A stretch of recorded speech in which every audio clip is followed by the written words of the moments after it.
Namaskar, Swadikap. Let me first of all apologize to all our friends and fellow countrymen who are all standing here today. My apologies, there's a structural problem with our premises that some of you have to stand here, and I can't express more my deepest apologies for making you stand here, but just this is a reflection of your patriotism and love for the country that you are here today despite this discomfiture.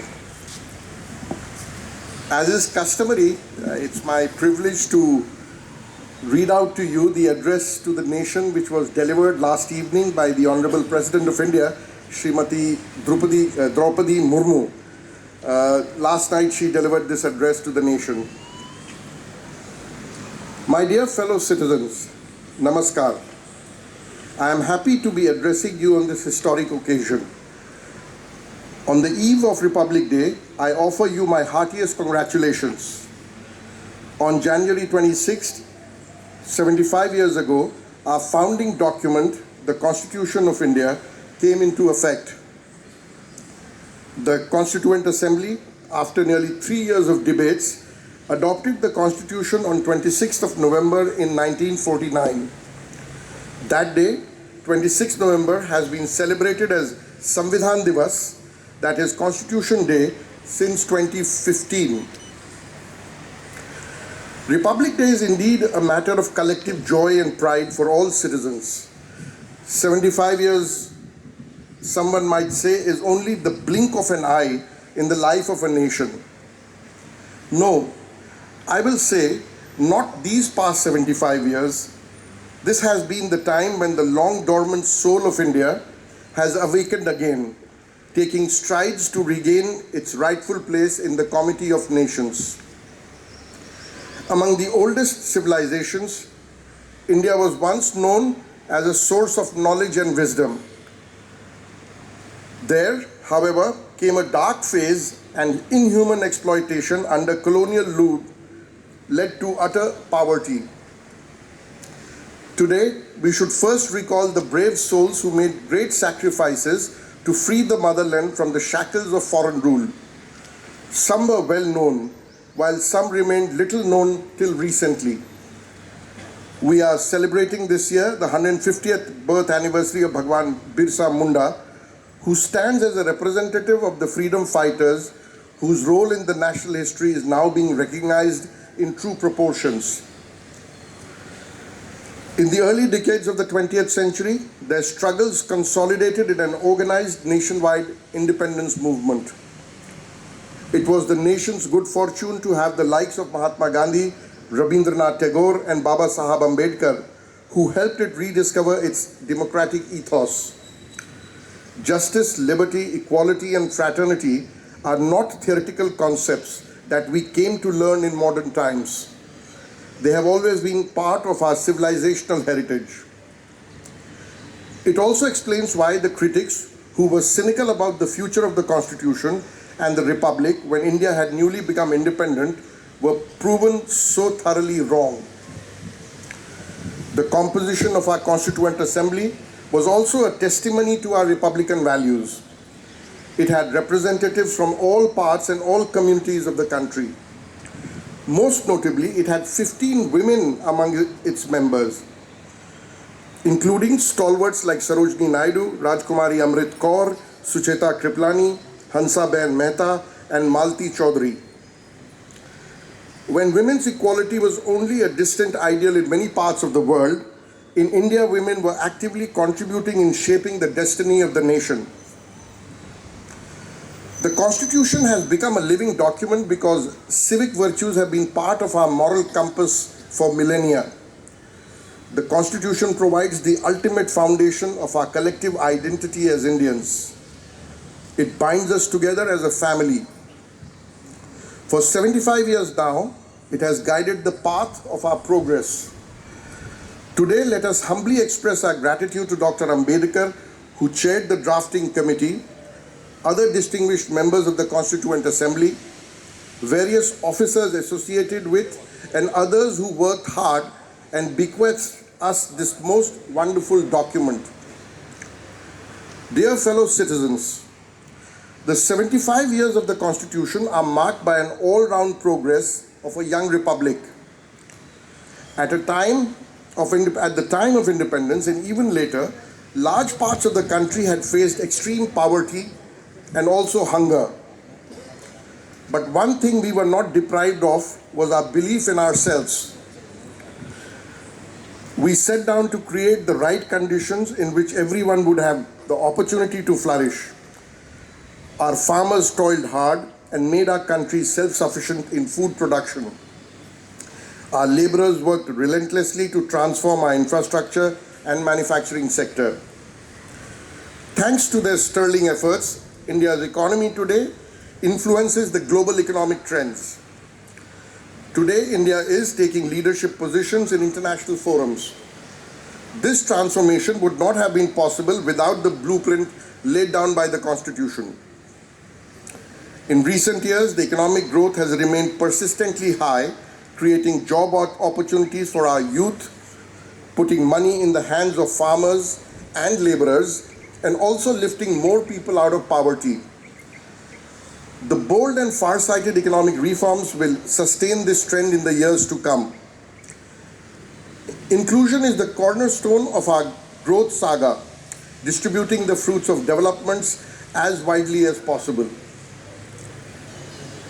As the government continues to assign top priority to financial inclusion, initiatives such as the Pradhan Mantri Jan Dhan Yojana, Pradhan Mantri Jeevan Jyoti Bima Yojana, Pradhan Mantri Suraksha Bima Yojana, the Mudra Scheme, Stand Up India, and Atal Pension Yojana have been expanded to provide more people access to a variety of financial support schemes.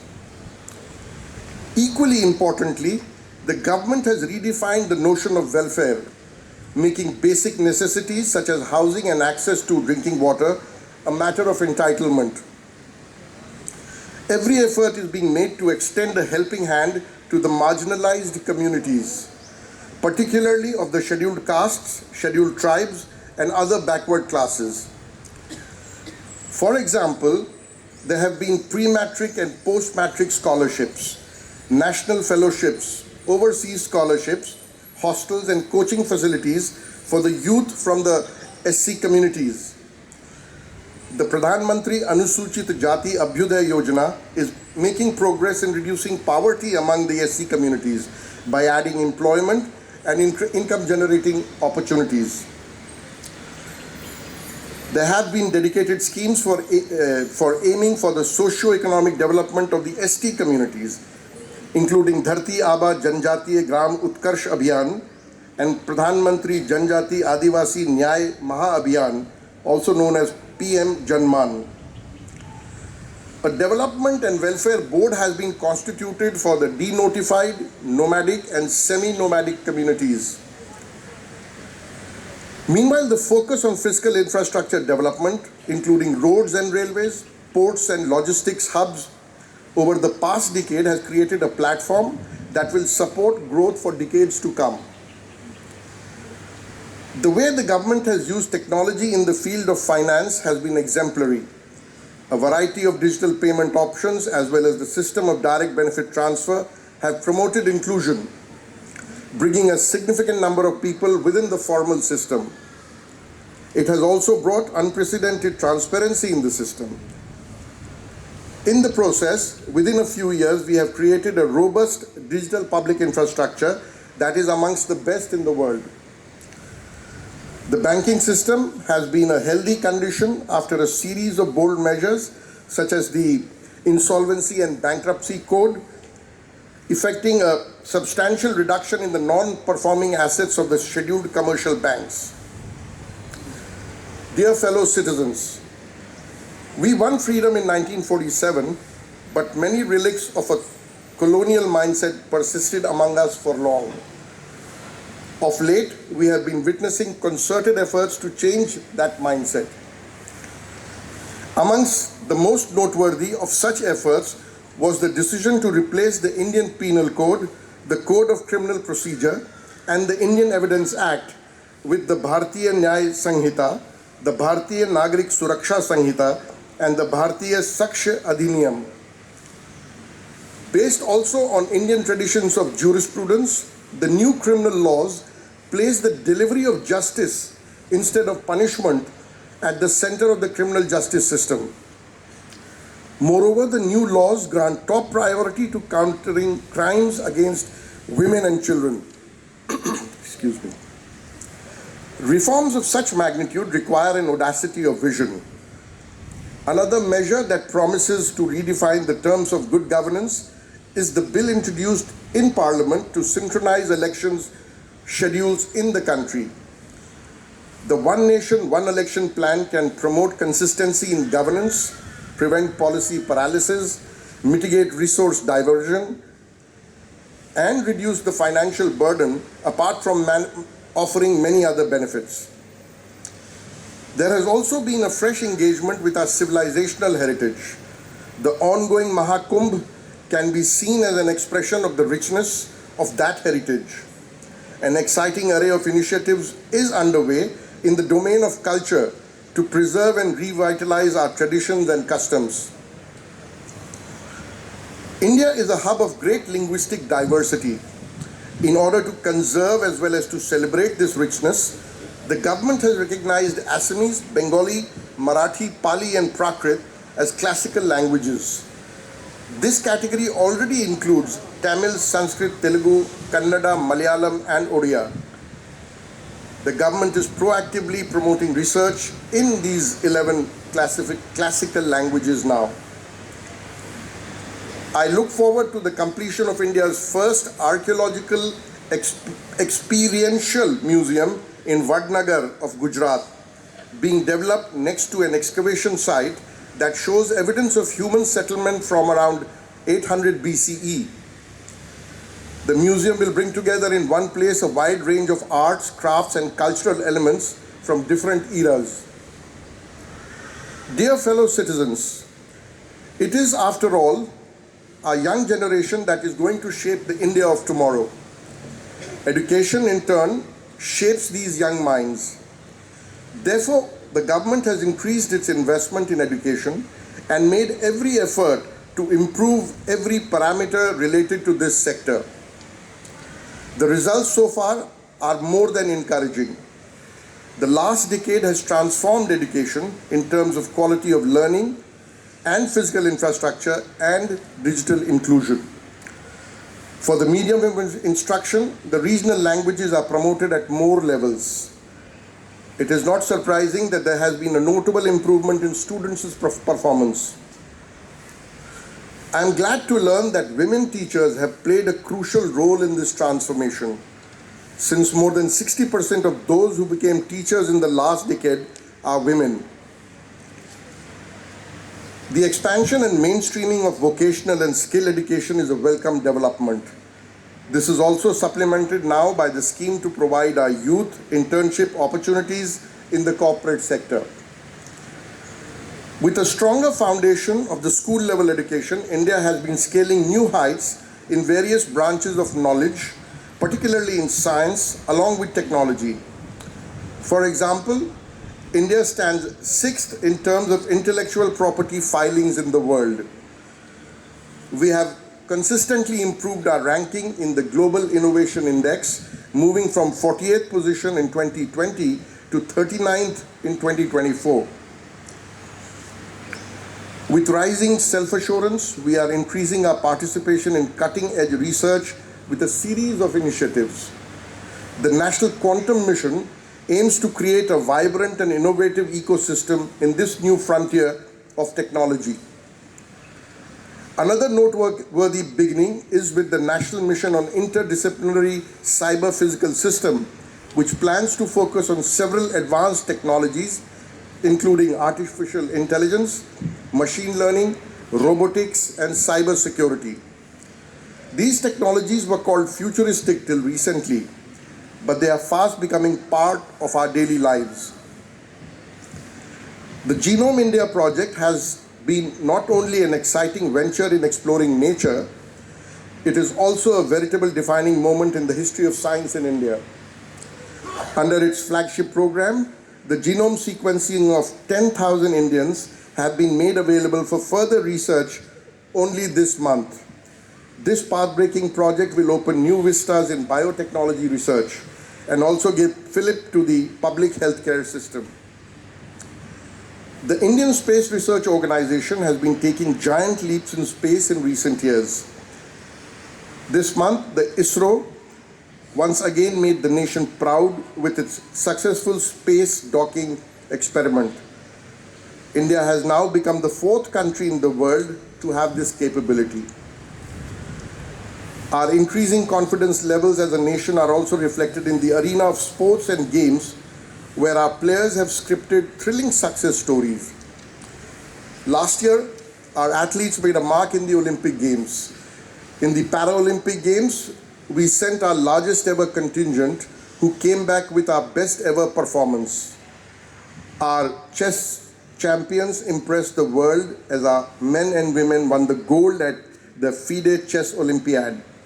The achievements in the sports during the year 2024 were capped by D. Gukesh, who became the youngest world chess champion. Supported by a great improvement in training facilities at the ground level, these sportsmen have made us proud with their winning drive and inspired the next generation to aim higher and higher. Our brothers and sisters living abroad, all of us who are here today, have taken the best of our culture and civilization to different parts of the globe and have made us proud with their achievements in diverse fields. They have always considered themselves to be a part of the India story. As I said at the Pravasi Bharatiya Divas earlier this month, I am confident of their proactive and enthusiastic participation in the making of a Viksit Bharat, a developed India by the year 2047. Dear fellow citizens, thanks to substantial and concrete progress in a wide range of areas, we are marching towards the future, holding our heads high. The key to our future is our youth, and especially the young women. Their dreams are molding the India of tomorrow, when we will be celebrating the centenary of our independence.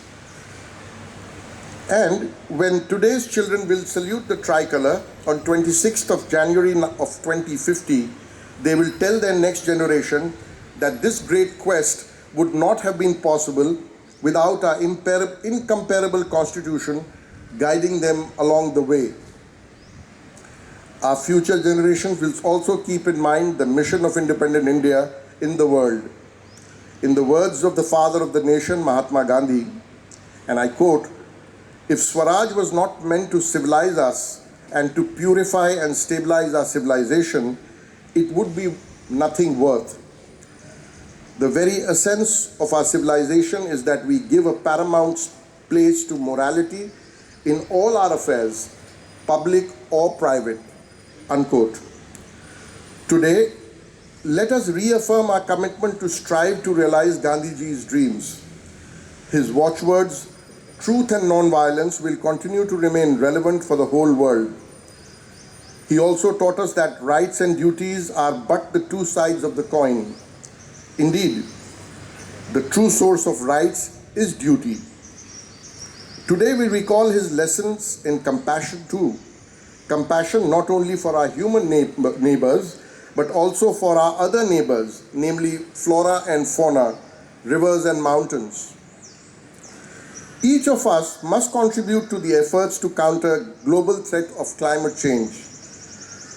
There have been 2 exemplary initiatives in this regard. At the global level, India is leading a mass movement called Mission Lifestyle for Environment, or Mission Life as we call it, to inspire individuals and communities to be more proactive in protecting and preserving the environment. Last year, on World Environment Day, we launched a unique campaign, Ek Ped Maa Ke Naam, paying tribute to the nurturing power of our mothers as well as of Mother Nature. Its target of planting 80 crore seedlings was achieved ahead of the deadline. The world can learn from such innovative moves that people can adopt as their own movements. Dear fellow citizens, let me once again congratulate you on the occasion of Republic Day. My congratulations to the soldiers guarding our borders, as well as police and paramilitary personnel keeping it safe within the boundaries, within the borders rather. My congratulations also to the members of the judiciary, the bureaucracy, and our missions abroad. My best wishes to you in all your endeavors. Thank you. Jai Hind, Jai Bharat.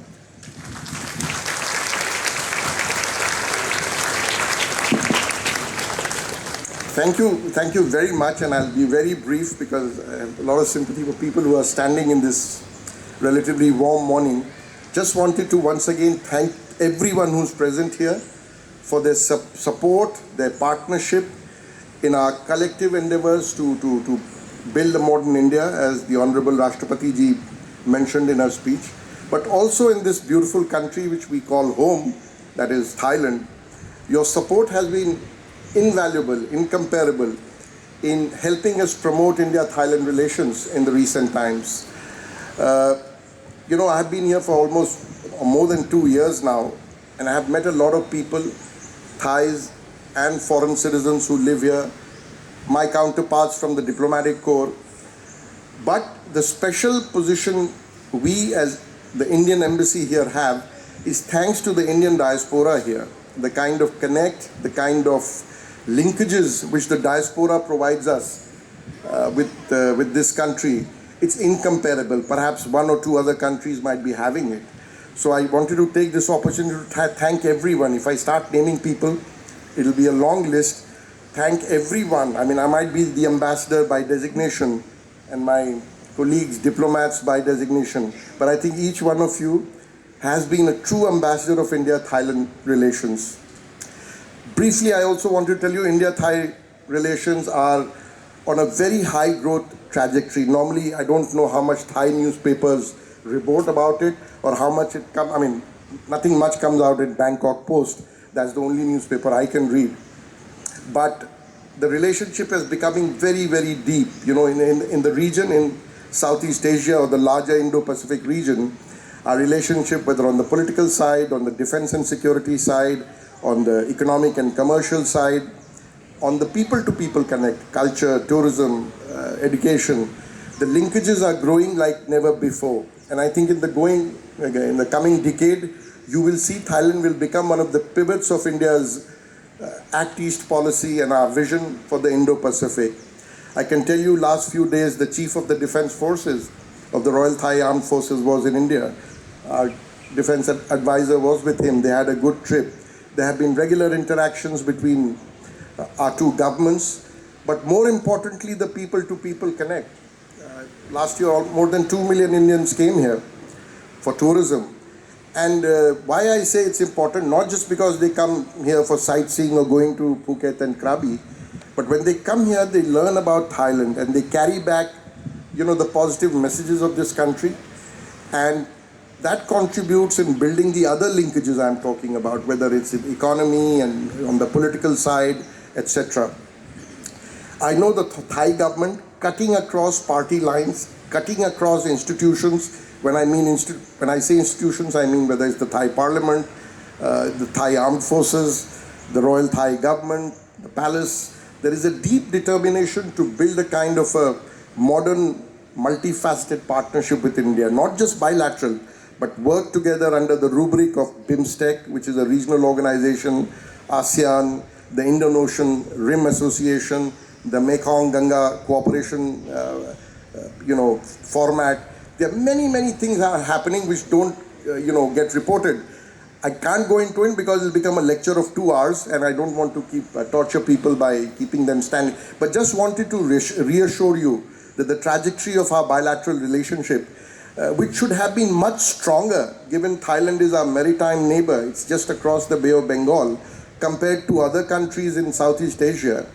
For example, the Indonesian president is sitting in Delhi as the chief guest of the Republic Day, which is a big honor for the Indonesians and for us as well. I hope last time Prime Minister Yingluck went to India as chief guest of the Republic Day. Hopefully in the near future, the current Prime Minister can go there as well. Last year, the Vietnamese Prime Minister traveled to India, the Malaysian Prime Minister traveled to India. So we hope the same thing start happening with Thailand, and I'm very confident. I know how keen the previous Prime Minister Setha was keen to go to India, and now Prime Minister Ing is also very keen to travel to India. So the state of our bilateral relationship is in very good hands. India is prospering. Don't believe the news that, you know, growth is slowing down, etc. Yeah, we've slowed down. We've come down to 6.5%, but we are still the fastest growing large economy in the world. You go to India, you see the change which is happening in infrastructure, etc., which Rashtrapati ji has spoken about. At times, you don't realize the change which is happening, because when you see, you still look at, you know, some of our towns and cities looking rickety and rundown. And the reason for that is that the scale of transformation which is happening, if you realize the size of our country and the complexity of our country, that scale for it to become, you know, for you to land in Delhi or go to other parts of the country and think that, you know, it has become like a modern developed country in terms of appearances, cosmetics, you know, beautiful roads and nice buildings, hotels, etc. That will take a while, but I can tell you the transformation which has happened.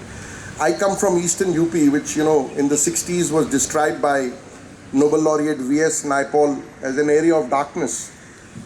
In December, I was in Eastern UP. You should have seen the roads there, the system, the development happening. So if it's happening in Eastern UP, the rest of the country is doing even much better. So let me stop here, and I once again thank you all for taking time out on a Sunday morning to come here and be with us. It's just, like I said, it's a testament to your love and affection and respect for the mother country, and we deeply appreciate that. And I once again apologize to everyone who's standing and listening to my long rendition of Rashtrapati ji's speech.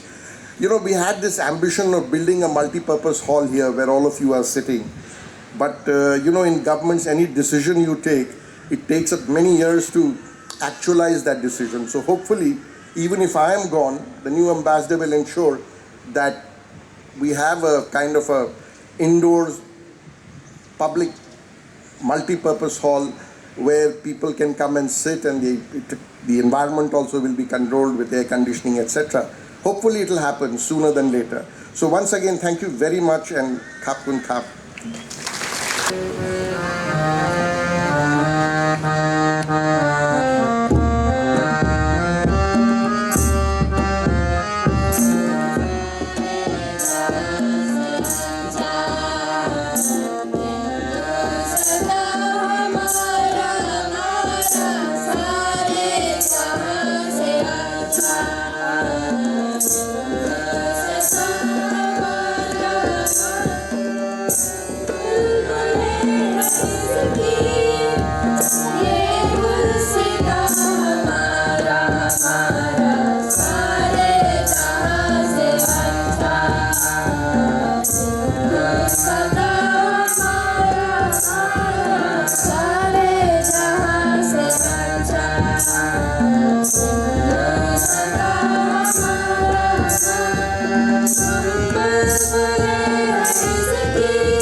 ये